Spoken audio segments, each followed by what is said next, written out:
when he shall come with trumpet sounds. Oh, may I then in him be found, oh, dressed in his righteousness alone. This is what he is. For this to stand before the throne. For this to stand before the throne. Christ alone, cornerstone, we made strong in the Savior's love through the storm. He is Lord, Lord of all. Christ alone, cornerstone, we made strong in the Savior's love through the storm.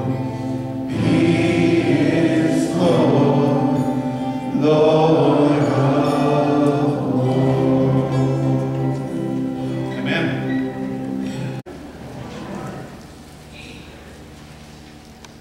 Right, I bet you didn't know what I was doing, huh?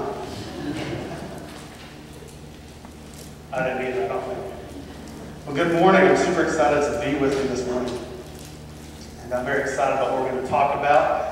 I actually got some content from a book that I read this past year. Really enjoyed it. I want to share with you a little bit of what I learned through that and apply it to our lives. So we're going to start with this. Okay, I want you to have a small conversation with your neighbor, to your left or right of you, or both.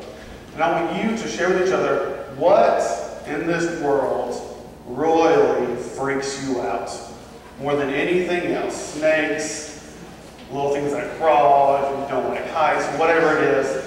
What is it in this world that freaks you out more than anything else? I'll give you like 10 seconds.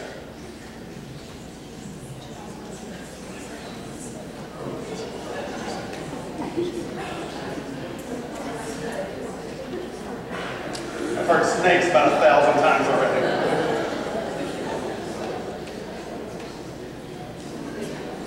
All right. You have to excuse me. I'm getting close to losing my voice, so I'm going to be sipping on my tea as well. So, what royally freaks you out? I heard snakes. I didn't hear a whole lot more, but let's go through a couple things. I did some research. These are pictures of some of the top things, rated top things that freak people out, okay? But I want to show you the picture and see if you can kind of guess what it is, because if you can guess what it is, chances are it may freak you out a little bit, right? So, let's go to this first slide.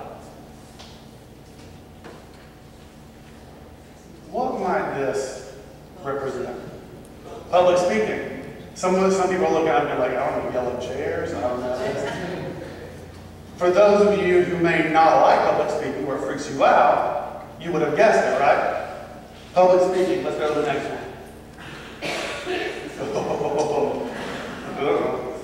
Whose skin just crawled a little bit? Anybody's? I cannot stand snakes. I absolutely hate snakes with every passion in me. I can't stand it. I don't like serpents. I don't like them. And through elementary school and high school, we have these weird snake handlers come and be like, oh yeah, this is a really cool deal. Let's give snakes to children. And I just thought that was an awful thing. But I can't handle them. I hate them. What we got next?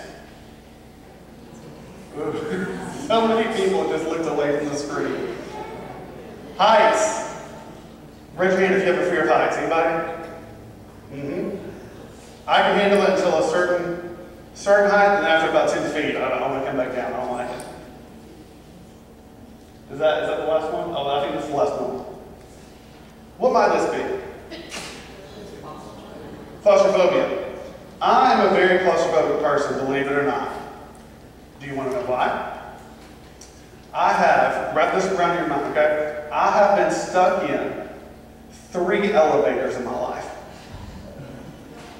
Not one elevator. not 2 elevators, but stinking 3 elevators I have been stuck in. Do you know what the odds of that are? For me, pretty good. And so because of that, oh, that's a good picture, huh? Because of that, I have ridden an elevator once in the past 5 years. I always take the stairs, and I always let the other person assume it's because I want to get physically fit, or it's because I already am physically fit. That's not the case at all. I don't trust them. You know, after the third one, it's like, it's my fault if I get stuck in another elevator. It's not the elevator's fault, it's my fault. So, these are a couple things that freak us out. If you want to go to Acts 17, and you don't have to, it's just a real quick little comment.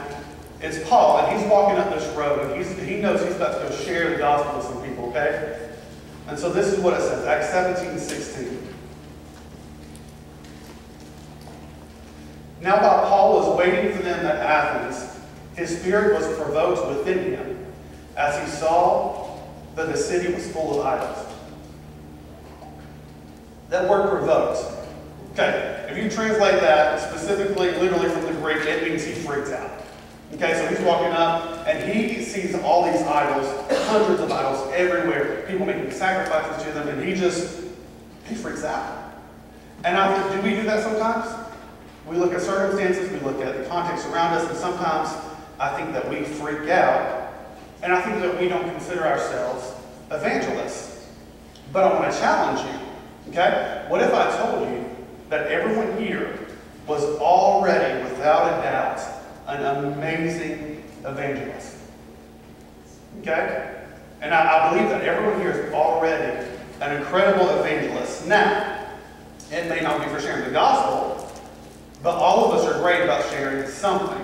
Have you ever heard of, it's a women's clothing called LuLaRoe that swept the nation by storm a couple of years ago? My mother-in-law freaks out about LuLaRoe, and she is a great evangelist for that. And she markets it, she just loves it. Does anybody remember students getting all crazy about fidget spinners? That was kind of weird, huh?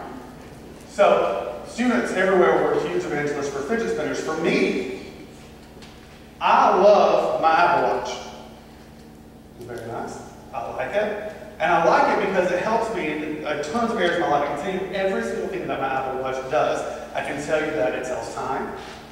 I can tell you that it has a built-in GPS, so I can go running without my phone, and it tracks where I run, around the block, wherever I'm going. It tells me when I'm going fast, and it tells me when I'm going slow. There's not a whole lot of fast in there normally when I'm running. But I can see everything about it. I can text on it, I can call on it, I can do all these different things on it. And I think it's awesome, and I love it. I'm a really big evangelist and marketer for Apple Watches because I love them. Okay? So if we are going to, let's talk about my wife for a second. You can tell what someone is a great evangelist for by looking at their social media pages, right?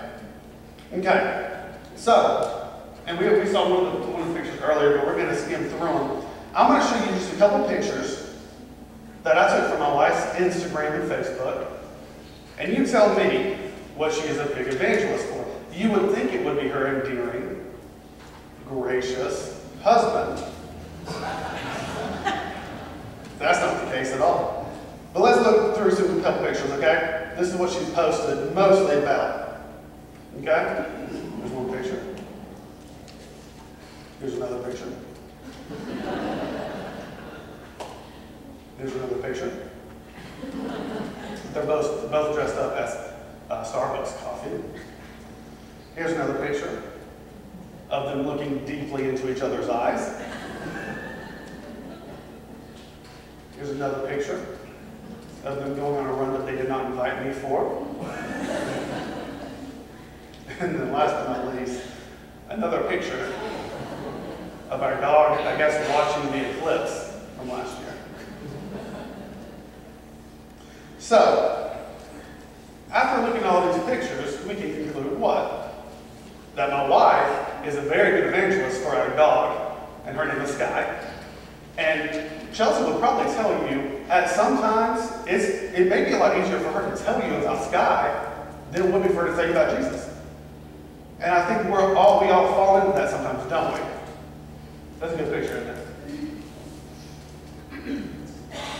We are very good evangelists about a lot of things when we get to share the gospel. Sometimes I think that we fail. Now, this book I'm getting this content from, if the actual title is Sharing Jesus Without Freaking Out, the author is Alvin Reed. I would encourage you to go pick up this book. But let's look at this. He gives us a statistic.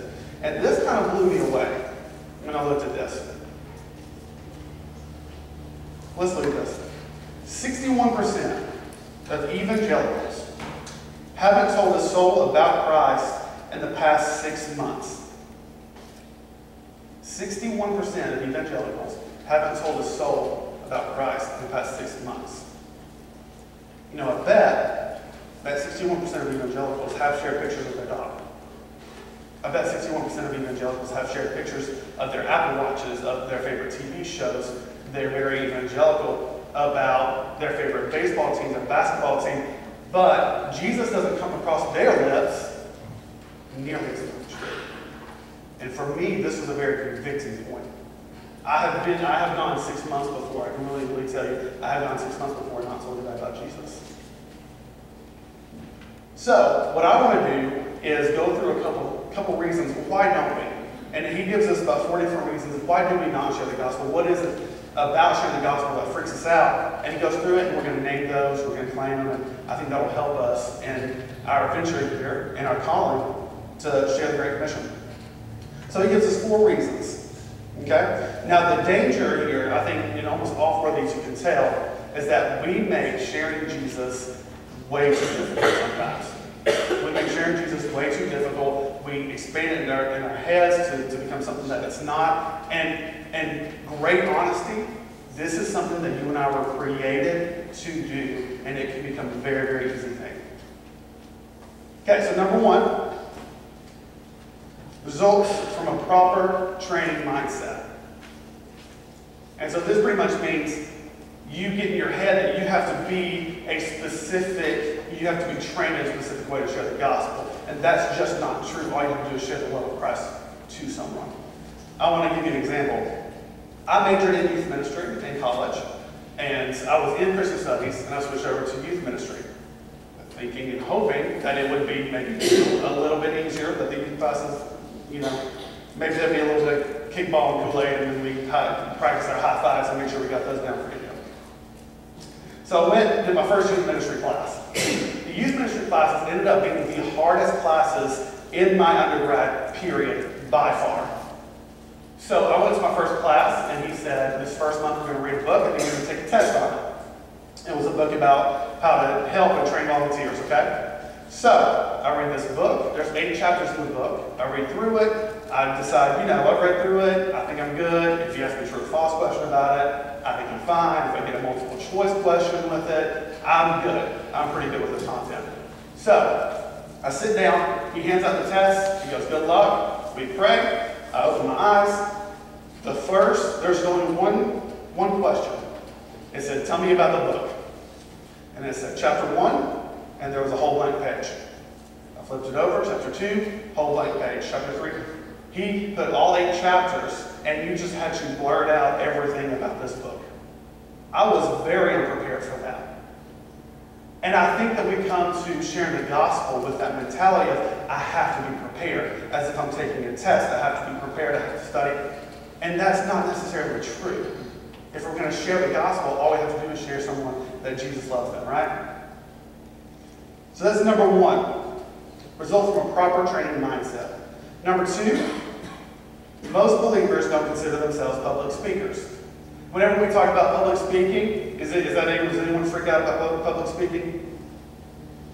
I saw some of us, excuse me, most believers don't consider themselves public speakers, okay? And I think we get this from most of the time when you see, and we'll talk about this in number 3 too, most of the time when you see the gospel presented, or a lot of the times, it's in this kind of a context, right? There's a speaker, there's an audience, and the speaker is giving a gospel presentation, and there's slides up on the TVs, and all that's going on. And we feel like whenever we go away from the church and we share the gospel, we have to give a gospel presentation, a set presentation. Does that make sense? And I think we fall into that a little bit as well. So it doesn't have to be a set presentation. We don't have to keep a flash drive with slides on it. If anyone asks about Jesus, we pop it in our computer. You know what I'm saying? It can be a very simple conversation. That's why if you look at the little, the title slide, there's a cup of tea and a cup of coffee. In sharing Jesus is just as simple as going out and getting a cup of coffee with someone. So that's number 2. Most believers don't consider themselves public speakers. Number 3, people who get on stage and teach you how and encourage you to share the gospel are highest type A people. So, a lot of times whenever we're hearing the gospel preached or hearing the gospel shared, it's in this kind of context, and the person on stage is normally going to be a type A, high type person, and you think, well, I'm not a type A person, so I can't share the gospel as well as that person. That's not true, guys.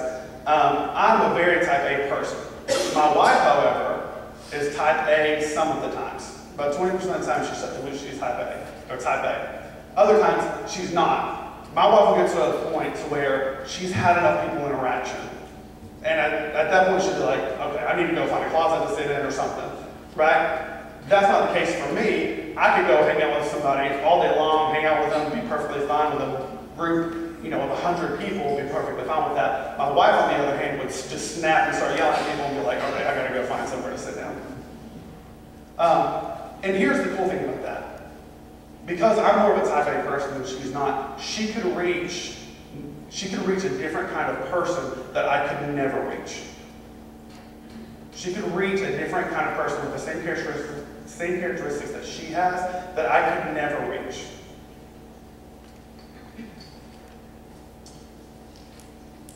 Number 4. Oh, and get this. He gives us this quote. And this goes into you don't have to be you don't have to get a certain preparation for sharing the gospel.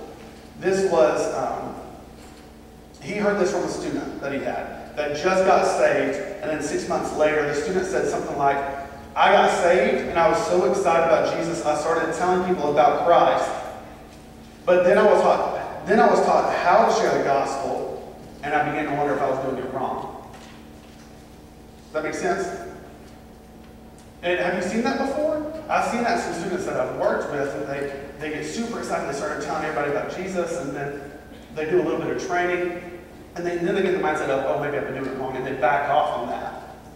And so I want us not to think that we have to be specifically prepared in a specific way to teach the gospel. And then number 4. Our Christian subculture has made sharing the gospel too specific, and I'm going to flesh this out a little bit. And this is pretty much what he says. We can fall into only surrounding ourselves with this evangelical subculture to where we make it difficult for ourselves to have a conversation with a non-believer. And in other words, he's saying this. All my best friends are Christians. Okay, that's who I hang out with a lot. That's who I live life with. That's who hold me accountable. I hold them accountable. That's who I do day-to-day stuff with. But if I make it to where I never seek for a non-believer to share the gospel with them, I'm not going to share the gospel with a non-believer. Does that make sense? And I think we fall into that to where if we only want to surround ourselves with Christians, we're never going to get a chance to share the gospel with non-Christians. And I'm not saying spend less time with believers, obviously, but I am saying if Jesus sought sinners, we should too. If Jesus sought sinners to share the gospel with them, to share his message with them, then we should too. Right?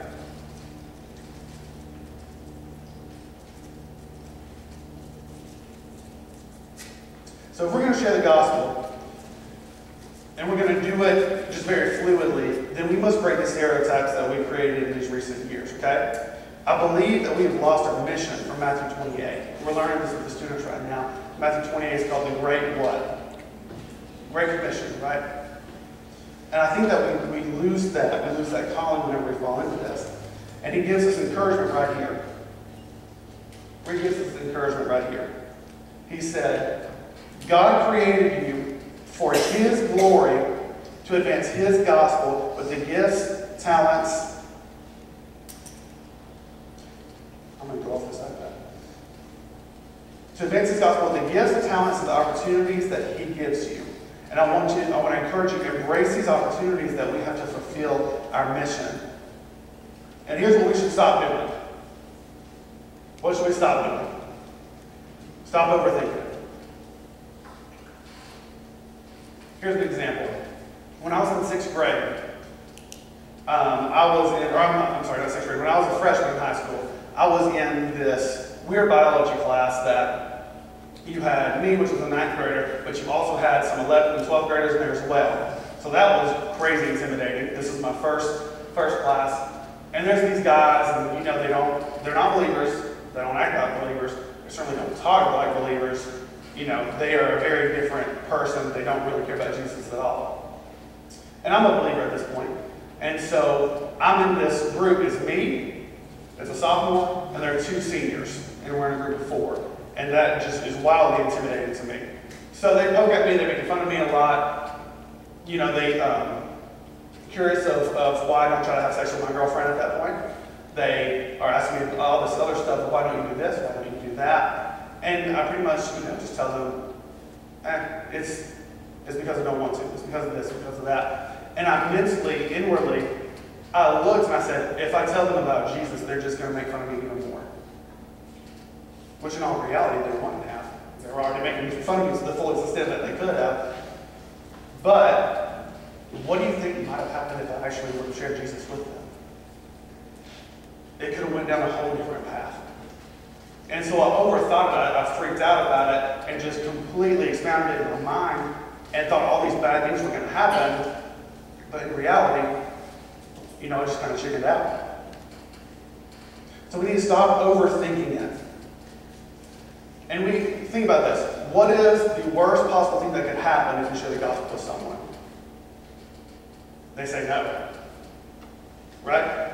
The worst possible thing that could happen to you if you decide to share the gospel with someone is that they just said, no thanks. What's the best possible scenario? Is that you gain a believer. Is that you gain a brother or sister in Christ.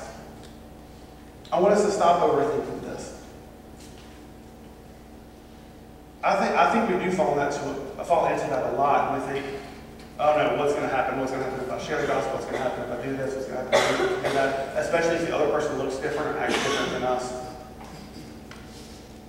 Albert Green says this: most people will not be angry about us sharing, or he says, most people won't be angry about us sharing the gospel. Most people will be, lost people are more amazed at our silence than offended by our message. Lost people are more amazed at our silence than offended by our message. And so I think there's also a good way to freak out about sharing Jesus with someone. I think there's a good way to freak out. And I think we need to get into a big mindset change.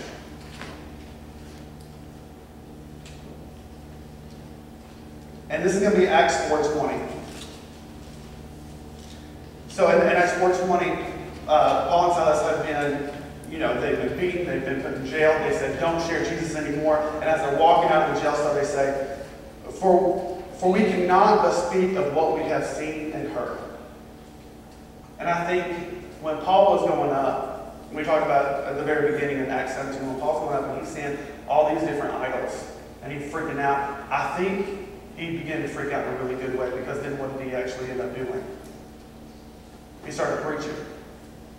And I want us to get into that more of a mindset, into freaking out and be really excited about sharing Jesus with other people. And I also want us to freak out a little bit about, I'm freaking out a little bit about what may happen to them if no one ever shares the gospel to them. So, and then we have, if we're overthinking it, we're also going to think, what's the sense of sharing Jesus if we know the person is just going to reject it? Well, first of all, do we ever know that that's going to happen?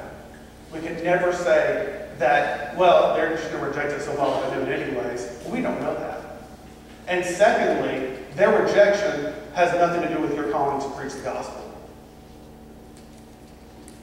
And then also, no matter what response they have, Matthew 5:16 says this, "In the same way, let your light shine before others, so that they may see your good works and give glory to your Father who is in heaven." No matter what their response is, if you're going to share Christ with someone, no matter what their response is, you have given God glory. You have obeyed Him. You have given Him abundant glory. And if we don't do it for any other reason, do it for that reason, right? So Alvarez says this. "We have a great commission," which is from Matthew 28, "from our King, and the commission is to make disciples as a living witnesses to the world. We do this through the perspective of the Great Commandment." The Great Commandment is number one, finish it when we love God. Number two, love people, right? Number one, love God. Number two, love people. Can you do those separately? I don't think you can, guys. I don't think we can. Those come combined to make one commandment. There's not a commandment to love God and then a commandment to love people. There's a command to love God and people. So as you're sharing the gospel, we love God, but we also do this with a deep love for that person. And I want us to think about this. Love God does not simply mean to become a believer.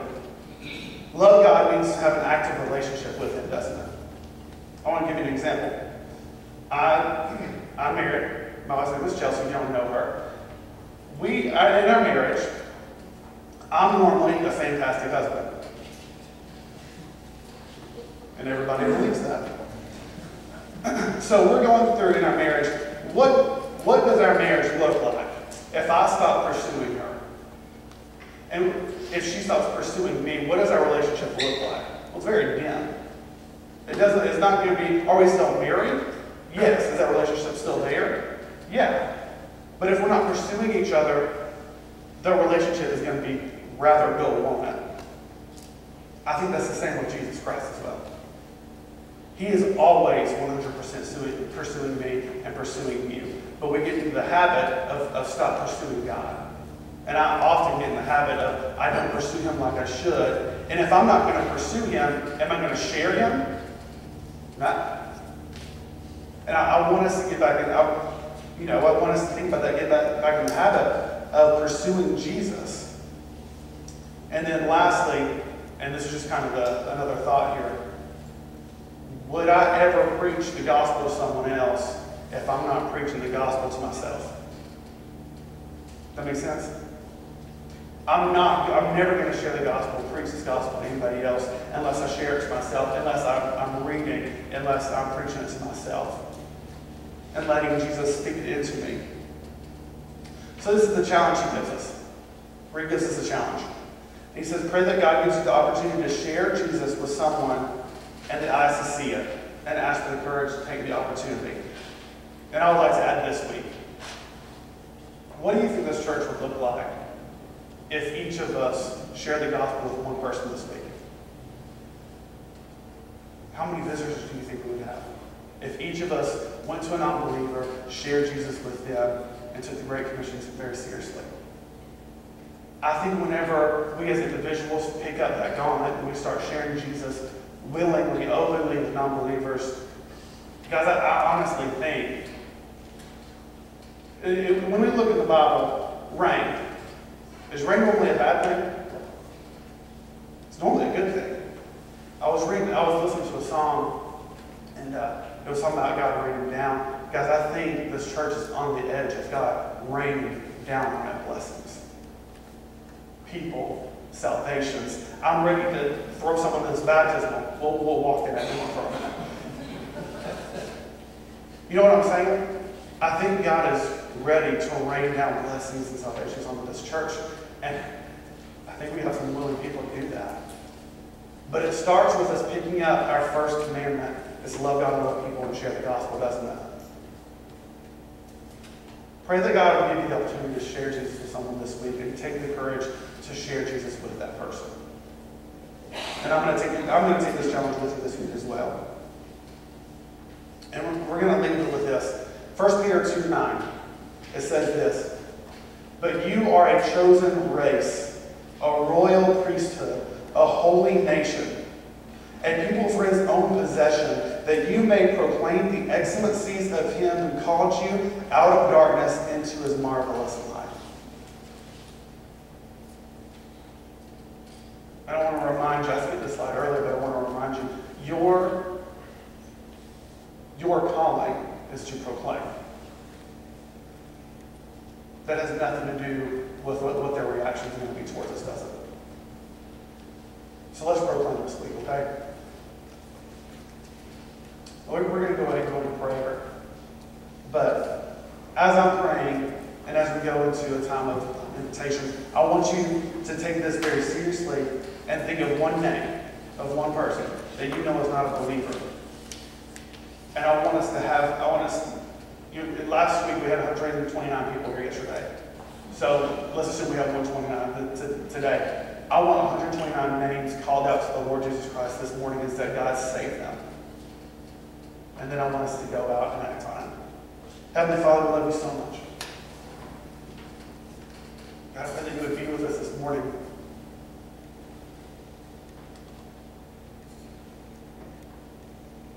God, I pray that you would take all these names that this congregation is throwing out at you this morning. And I pray that you would take these names, and God, I pray that you would change their lives. Use us as your instrument, God. The church is called the vehicle for the Great Commission, the vehicle to spread the gospel. The church has always been plan A, to spread the gospel.